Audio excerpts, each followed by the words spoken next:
I could sell there.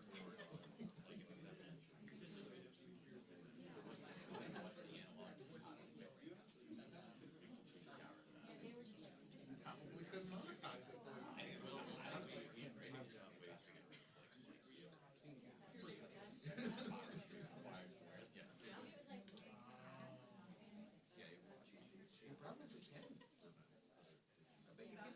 I bet your kids could too. I was gonna say, this is what America's getting from their company.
She knows it. She stands up. What did you do today? You know what I mean? Right, right.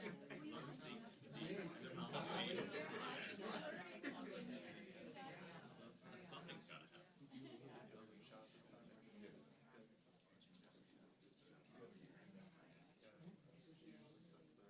Yes, more than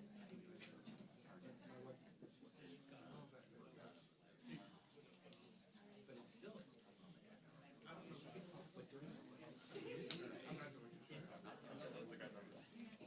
she's everything.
Good afternoon, everybody.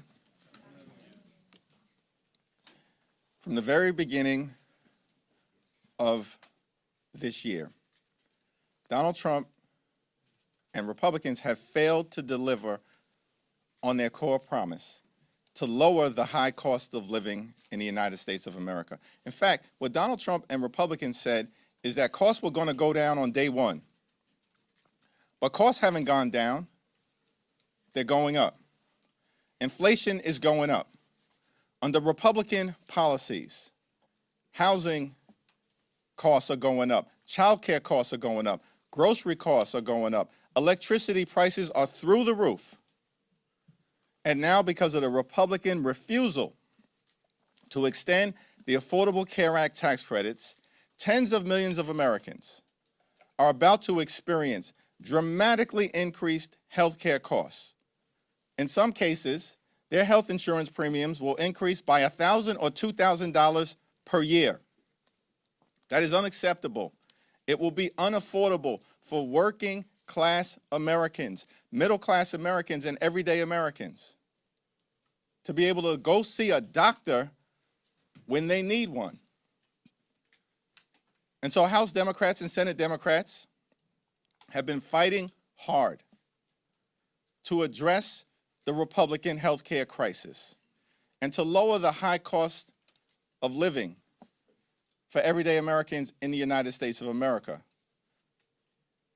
Because the reality is, America is too expensive. And far too many people are struggling to live paycheck to paycheck. They can't thrive, they can barely survive. And that's why Democrats have been waging this fight. And we'll continue to wage this fight. No matter what comes over to us from the United States Senate to the House of Representatives at some point this week. Our position as House Democrats has been crystal clear. We will sit down with any Republicans, anytime, any place, anywhere, in order to find a bipartisan path forward, but we're not down with their my way or the highway approach to governance. That's failed the American people.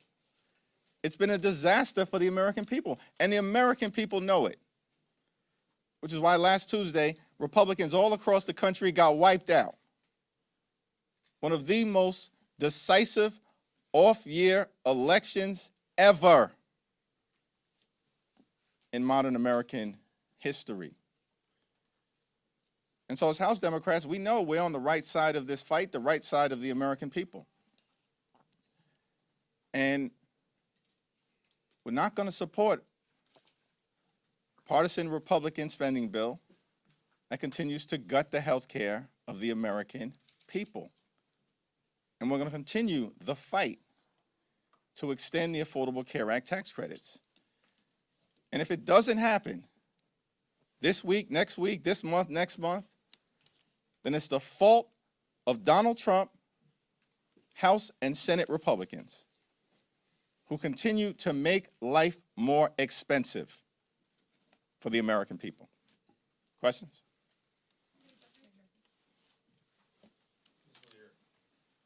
Some Democrats in your own caucus are suggesting Schumer is ineffective as Senate Democratic leader and should be replaced. You, of course, are critical of this deal.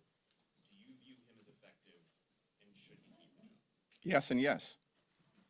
Leader Jeffries, do you trust, in this deal, there is language for President Trump and the Trump administration to reverse some of the firings that happened during the shutdown. Do you trust that the Trump administration and the president is going to sign off on that and reverse the people who have been fired? We'll have to evaluate the legislative language, and we'll have a caucus meeting later on this afternoon, and we'll get a presentation from Rosa DeLauro, the top Democrat on the Appropriations Committee. The overwhelming majority of Senate Democrats, led by Leader Schumer, are opposing this bill in the Senate. And they'll articulate, there are a variety of different reasons that the bill is being opposed strongly by Democrats in the Senate, the overwhelming majority of them. And there'll be a variety of different reasons that we articulate in the House. Now, certainly we're going to continue to stand by our hardworking federal employees. By the way, Donald Trump and Republicans, this toxic administration, they fired more than 100,000 federal employees prior to the shutdown that they started beginning. So, of course, there's reason to be deeply skeptical of the administration and their motives as it relates to the hardworking federal civil servants and the federal workforce. And we will continue to be deeply skeptical of their intentions. They spent the whole year implementing the toxic parts, the most toxic parts of Project 2025, after lying to the American people last year, saying they didn't know anything about Project 2025. And part of that has been going after the federal workforce. So we'll see what the language looks like, but it doesn't change the core problem here, which is we need to decisively address the Republican health care crisis on behalf of working class Americans, everyday Americans, and middle class Americans. Thanks. Third row. So Dr. Oz said that millions. Who? Dr. Oz said there are millions of phantom enrollees under the ACA. Is that being looked at as it possibly makes it so that people that are on the ACA are paying more because it's inflating the numbers? That's like the most random way to start a question on a serious topic. Nobody who's serious in this country takes Dr. Oz seriously. No one. And I mean, it's shocking that the guy even was confirmed.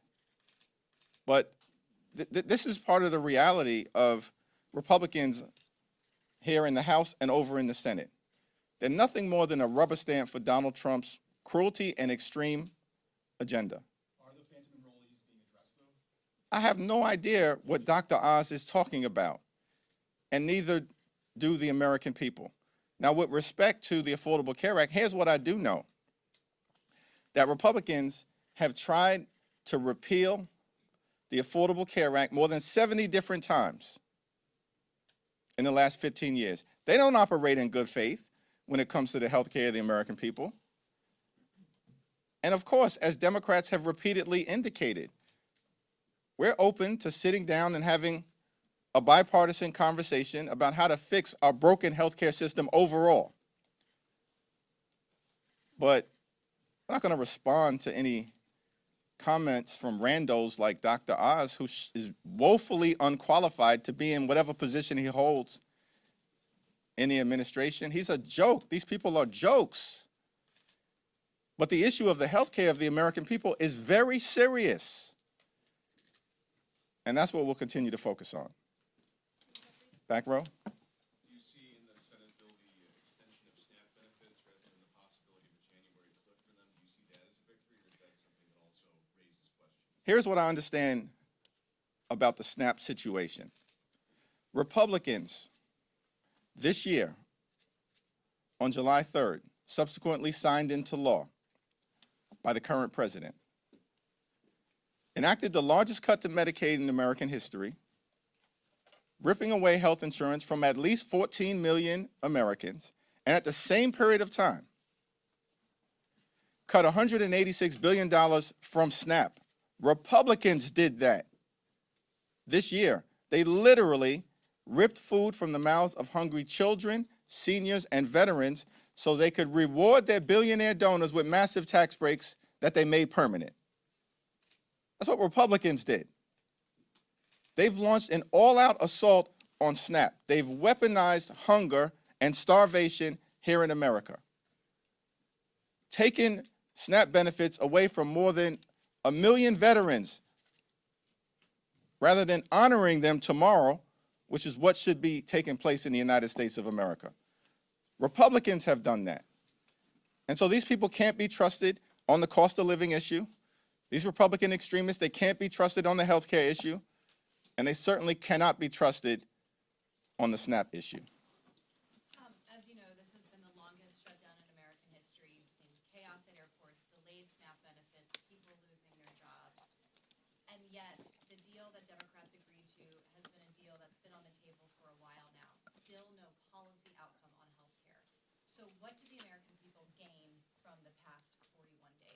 Our fight in the House of Representatives will continue to address the Republican health care crisis.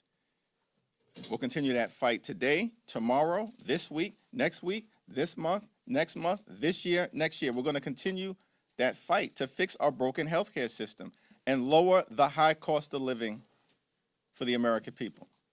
And the American people know that we're on the right side of this fight. It's part of the reason why you saw decisive Democratic victories last Tuesday and crushing Republican losses all across America. In Virginia, in New Jersey, in New York, in Pennsylvania, in California, in Mississippi, in Georgia, across the country, up and down the ballot. Because Republican policies have failed the American people. And as Democrats, we're going to continue to fight to make their life better. Thanks. Throughout the shutdown, you referred to your Senate colleagues as courageous for rejecting the 14 previous attempts to reopen the government without an extension to the affordable tax care credits. Those 8 Senate Democrats who voted to start the process of reopening the government, do you still include them in that characterization of courageous Democrats who have kept the fight going throughout this shutdown? Well, I don't have much to say about those individuals, and they're going to have to explain themselves to their constituents and to the American people. I certainly believe that Senate Democrats, the overwhelming majority of Senate Democrats, led by Chuck Schumer, have waged a valiant fight over the last 7 weeks, defeating the partisan Republican spending bill 14 or 15 different times, week after week after week, and continue to oppose this effort of passing legislation that does not address the Republican health care crisis by extending the Affordable Care Act tax credits. But the fight is getting ready to shift back to the House, where we're going to work hard, hold the Republicans accountable. All of these loudmouths on the House Republican conference side who's been saying for the last several weeks that we have to extend the Affordable Care Act tax credits. Now is their chance. This week, they have to come back from their 7-week prolonged taxpayer-funded Republican vacation. They can no longer hide. They can no longer hide. Mike Johnson apparently still hiding, refused to even answer a single question today. That's extraordinary. But they're not going to be able to hide this week when they return from their vacation. Thanks. Speaking of the House, Speaker Johnson has not committed to holding a vote on subsidies, even though the Senate agreement would have them do so. What do you say to that? And then also, what do you think that would do to the relationship between Republicans and Democrats on the House side? Well, the failure of Republicans to address the health care crisis that they've created in the House and in the Senate is no surprise, because House and Senate Republicans multiple times this year have been given an opportunity to vote to extend the Affordable Care Act tax credits, and multiple times this year already, in the context of the debate around their one big ugly bill, they voted against, unanimously voted against, extending the Affordable Care Act tax credits. So over the last several weeks, it's become increasingly difficult for them to hide from their position as it relates to the health care of the American people. And House Democrats, joined by our colleagues in the Senate, we're not going to stop the fight. We're going to continue to lean into the fight over the next few days and beyond until we actually get an outcome that makes life better for working class Americans. Thank you, Mr. Leader. There's already extensive backlash coming from the Democratic base over feeling shortchanged by Senate Democrats who secured this deal without touching on health care. What do you think that this backlash can mean for the party going into the midterms next year, and also for the voters who just handed Democrats a decisive victory?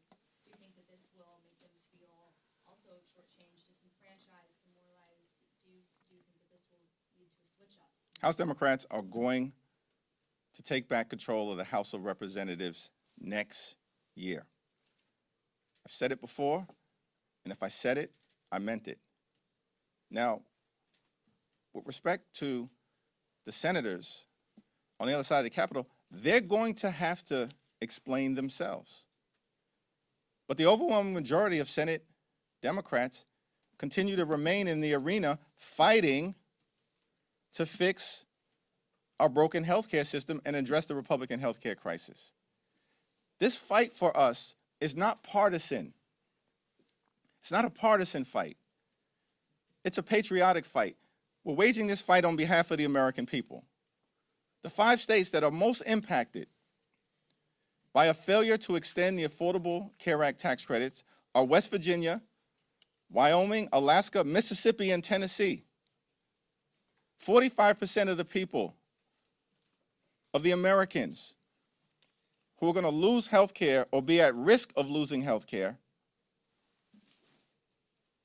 if they don't, on the other side of the aisle, extend the Affordable Care Act tax credits, 45% of them are registered Republicans.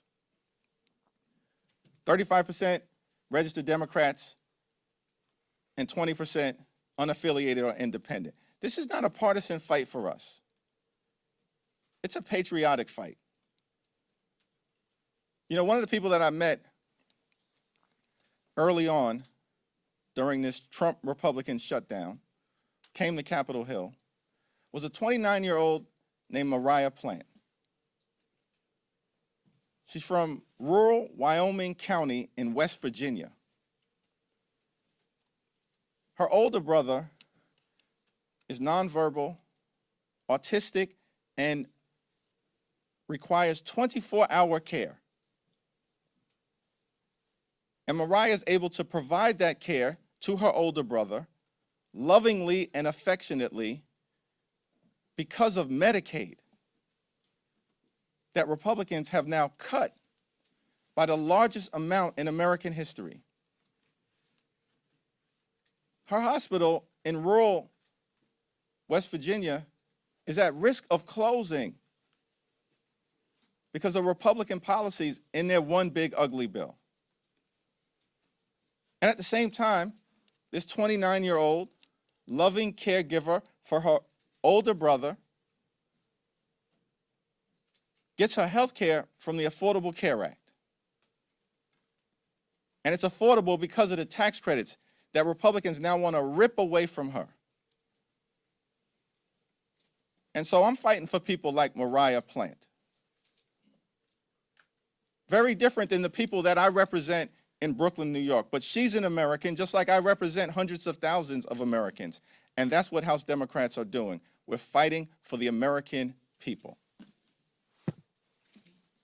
Thank you, Leader Jeffries. Have you spoken to your Democratic colleagues in the Senate who voted to reopen the government? And if so, what do you make of the argument that Republicans would not discuss health care during the shutdown, so they said there's no choice but to vote yes? I have not spoken to them. Thanks. Different topic, Mr. Leader, if you don't mind. President Trump announcing widespread pardons for the group of people that were involved in providing alternate electors, as they called it, for the 2020 election. And he also has allegedly received a commutation request from Ghislaine Maxwell. Just wondering about your thoughts about the way the president has handled his pardon power, especially given how critical he was of President Biden. Well, Donald Trump, in terms of the exercise of his pardon power and commutations, is completely and totally out of control. Like, he can find the time to pardon a serial fraudster like George Santos, but can't find any time to sit down with Democrats on Capitol Hill who represent half the country in order to address the healthcare crisis that Republicans have created.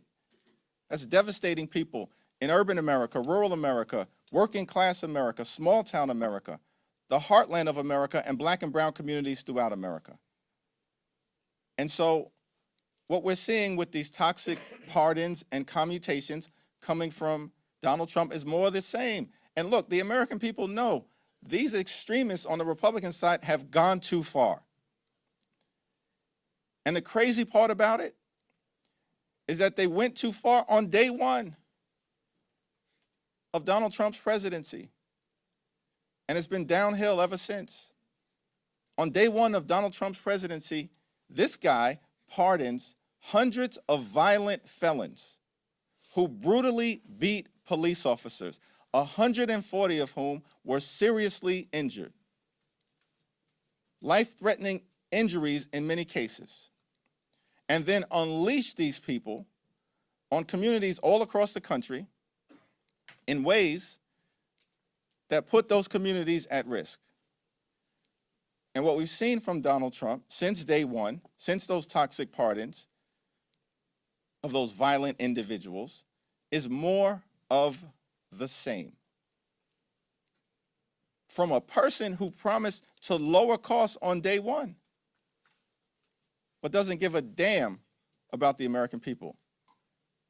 And what has taken place over the last 41 days is that the American people have seen Democrats fight for them, fight to make life better for them, fight to drive down the high cost of living for everyday Americans, and fix our broken healthcare system in the face of this overwhelming Republican assault on the healthcare of everyday Americans. And Republicans continue to stand up for the wealthy, the well-off, and the well-connected. Thank you, Leader. Whether fair or unfair, Leader Schumer is taking a lot of heat from members of your own party. Why do you think he is the right leader for this moment, and why do you think he should stay leader of Senate Democrats? Yeah, as I've indicated, listen, Leader Schumer and Senate Democrats over the last 7 weeks have waged a valiant fight on behalf of the American people. And I'm not going to explain what a handful of Senate Democrats have decided to do. That's their explanation to offer to the American people. What we're going to continue to do as House Democrats, partner with our allies throughout America, is to wage the fight, to stay in the Coliseum, to win victories in the arena on behalf of the American people, notwithstanding whatever disappointments may arise. That's the reality of life. That's certainly the reality of this place. But we're in this fight for all the right reasons, because the extremism that has been unleashed on the American people is completely and totally out of control. Life hasn't gotten better for everyday Americans under Donald Trump and compliant Republicans. It's gotten worse. And the American people know it. And we've got to continue to stay in this fight until we end this national nightmare. And that's our commitment to the American people. We're in this fight until we end this national nightmare and can get back to a place where we continue America's long, necessary, and majestic march toward a more perfect union. Thank you.